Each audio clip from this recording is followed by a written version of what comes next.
So that always begs the question, are they overvalued right now? You know, I think what we're seeing is a movement into riskier assets over the last 6 months.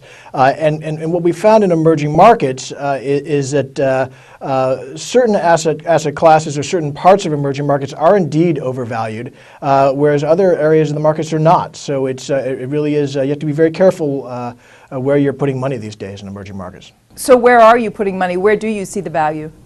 Yeah, I think what we've found over the last year is areas like consumer staples, tobacco, some alcohol names, consumer products have become very, very expensive as people have looked for that yield and looked for that steady growth. So companies that don't have that steady growth, perhaps more cyclical companies like consumer cyclical names, some industrials, haven't done as well and do offer some interesting valuation opportunities. Can you give me an example or two? Sure. I think a couple names we've been looking at are in the telecommunications space have been very interesting. In India, for instance, we have a large position in Bharti. Bharti is the largest cellular communications company in India. The sector has suffered not only from slower growth in India over the last year, but also from some adverse regulatory changes. As the air clears around those regulatory changes and the competitive environment related to those changes stabilizes, we think that company is very well positioned. Derek, you have some internet holdings as well, don't you?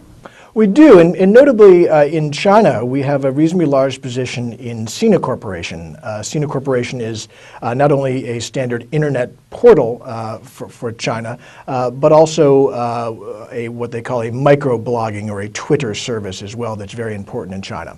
And China itself, obviously, you know, we saw headline after headline months ago about worries about a hard landing in China. Are we beyond those worries now, or is that still a risk when we're focusing on some of the big countries in Asia? Yeah, I think that obviously we've seen some pretty good cyclical data out of China recently as the central bank there has fairly aggressively eased.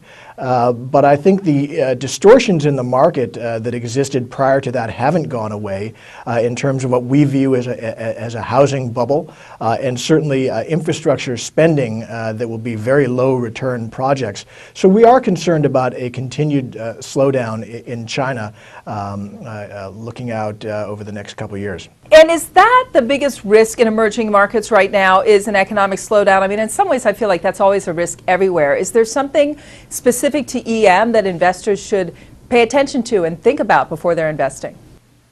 Yeah, I think that investors need to be very careful of following themes or stories in emerging markets and not keeping an eye on the underlying business models or the underlying valuations.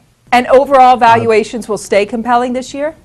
Overall valuations are okay. There are areas, particularly in consumer staples, as I said, where we think valuations are very stretched, and we would expect that to reverse. But there are other areas where we are finding interesting valuation opportunities.